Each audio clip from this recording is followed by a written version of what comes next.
गुरुदेव, यदि किसी व्यक्ति की मृत्यु हो जाती है तो उसका अगला जन्म हो जाता है या अपने कर्मानुसार किसी लोक को जाता है, तो महाराज जी फिर पितृ बनकर कैसे आते हैं? अगर कोई गलती हो जाए तो पितृ परेशान करते हैं, ये कैसे संभव है गुरुदेव?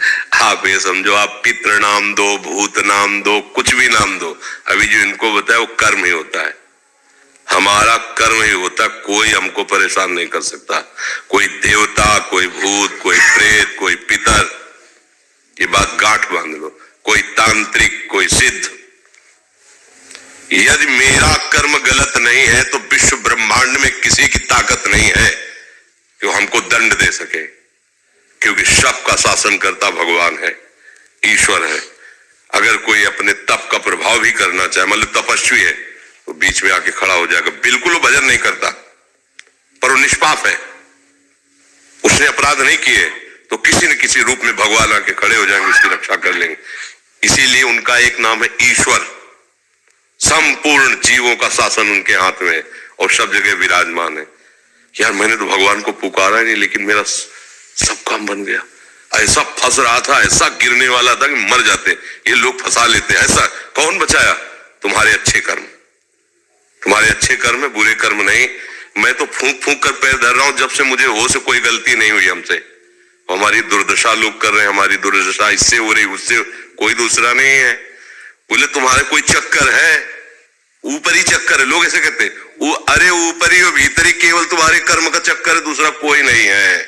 वही कर्म भूत बन करके तुम्हें सताएगा, वही कर्म पितर बन करके, वही कर्म ग्रह बन करके सताएगा, कोई नहीं सता सकता। जो पे कृष्ण चरण मन अर्पित तो करिए का नवग्रह रंग, रंग माने भिखारी। ये भिखारी नवग्रह तुम्हारा बाल बाका भी नहीं कर सकते यदि कृष्ण चरणारविंद में चित्त लगाए हो, और सब ग्रह तुम्हारे अनुकूल है और प्रभु से तुम विमुख हो तो कोई तुम्हारी रक्षा नहीं कर सकता। तुम्हारे कर्म तुम्हें नष्ट कर देंगे। ये सिद्धांत सबकी समझ में नहीं आता है। अगर समझ में आ जाए तो भूल जाओ कि कोई पितर है, कोई भूत है, कोई प्रेत है। वही है, वही, दूसरा कोई नहीं है। वही तुम्हें दंड देने के लिए कभी भूत बन जाते हैं, कभी मृत्यु बन जाते हैं, कभी नाना प्रकार की घटनाएं बन जाते हैं। और इसीलिए उनका भजन करोगे तो असली रूप में आपको मिलेंगे।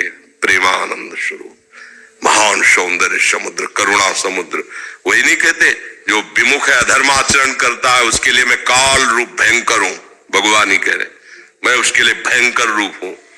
देखो, भगवान का ही एकमात्र स्वतंत्र साम्राज्य है, वही बनने वाले, वही बनाने वाले हैं। बस सावधान होकर उनका भजन करो, कोई कुछ नहीं कर सकता।